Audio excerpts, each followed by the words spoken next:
Hello friends, I am Dr. Madhukar Jadhav. In previous lecture, we have seen Geographic Information System Part 1, in which we have studied regarding introduction of GIS, then various components of GIS, and we have seen regarding how GIS works. In this lecture, we are going to study regarding introduction of GIS and applications of GIS in civil engineering, then role of GIS for analysis, planning, construction, advantages of GIS and GIS analysis processes. So, GIS plays very much important role as far as civil engineering and other we can say components are concerned. In civil engineering, we can classify different projects parts into planning, designing, construction and the management. So, in the planning beginning will be with surveying, then plotting of map, boundary points and preparing the required drawings. Then second one is the design, in which from whatever the data we have surveyed, from that we have to design that particular project. Then actual construction phase, in which we have to start construction from foundation and then we have to go depending upon the type of construction. Then next one is the management part.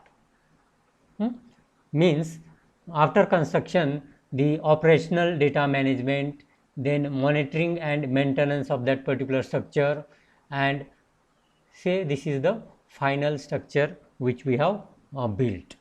Okay, so 1, 2, 3 and 4 phases are plays very important role as far as GIS is concerned in any civil engineering project.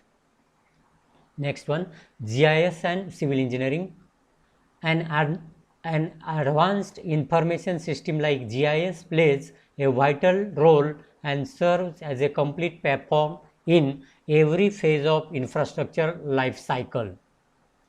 Advancement and availability of technology has set new marks for the professionals in the infrastructure development area.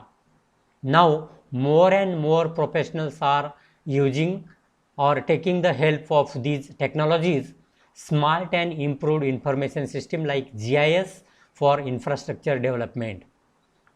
Each and every phase of infrastructure life cycle is greatly affected and enhanced by the enrollment of GIS in that particular projects. Then role of GIS in planning.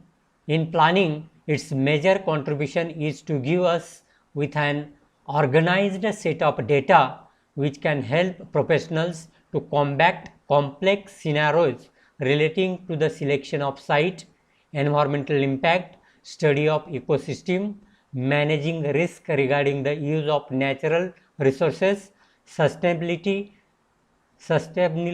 issues, managing traffic congestions, routing of roads and pipelines, etc. So, in planning for all these what we can say subcategories, the GIS plays very important role. Next one, data collection. Precise and accurate data is the core driving factor for any successful project. GIS is equipped with almost all those tools and functions that enables users to have access to the required data within a fraction of time, we can say. Then role of GIS in analysis. Analysis is one of the major and most influential phase of infrastructure life cycle.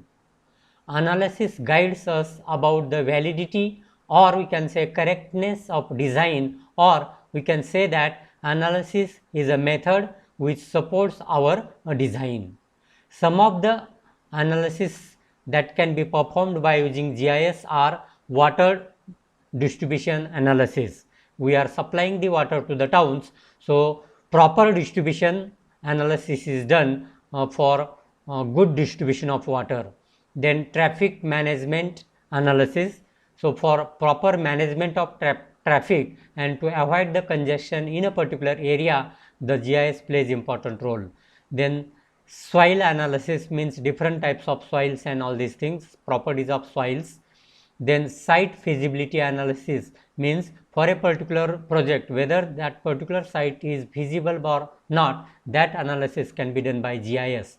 Then environmental impact assessment, if suppose we have constructed a dam, then what are the impacts of construction of dam in that particular area, that analysis can be done. Then volume or area analysis of a catchment. Catchment is nothing but it is a area from where the water is coming to that particular dam. River or canal pattern analysis, temperature and humidity analysis. So all these analysis which are very much important in civil engineering can be done by using GIS. Next one, role of GIS in construction. It is the stage when all layout plans and paperwork design come into existence in the real world. The GIS helps the professionals to understand the site conditions that affects the schedule baseline and cost baseline. To keep the construction within budget, and schedule GIS guides us how to utilize our resources on site efficiently by timely usage of construction equipments, working hours, effects of seasonal fluctuations, optimizing routes for dumpers and concrete trucks, earth filling and cutting, calculations of volume and area of constructed phase, thereby helping in estimation and evaluation. So construction phase, the different operations are going on simultaneously. So GIS plays important role so that there will not be delay in construction time, and whatever the baseline, cost baseline, and we can say schedule baseline, that should be matched so that there will not be any increase in the cost of that particular project. Next one, role of GIS in operation. Operations are controlled by modeling of site data and compared by the baseline compared in planning phase. Modeling of site may be in the form of raster image or it is also called as CAD drawing. This can help us to keep track of timely operations of activities. GIS can help to make a record of work that has been completed and can give us visualization in the form of map, or we can say thematic maps, which will guide us about rate of operation, completed operations and pending operations, and depending upon that we can increase or decrease the speed of the construction activities. In short, we can say that GIS will prove to be the foundation of next generation civil engineering. Then GIS analysis processes. There are 5 basic analysis processes involved in using a GIS. These 5 steps are: first one, frame the question. This is the first step and it helps to determine what GIS tool is to be used. It's just a simple process. How you frame your question decides the GIS tool and methods you will use. So framing of question is very much important, and whatever the different tools available in GIS, depending upon that we can decide which tools will help in framing that particular question. Then explore and prepare data. This step should be the most tedious step because in this phase you have to prepare all the data needed for the analysis. You have to get your data from the right and best sources. You also have to explore your data to determine if it is suitable for the analysis project embarked on it. In this phase, you also decide your data format and verify your analysis tool that accepts or not. Next one, choose analysis methods and tools.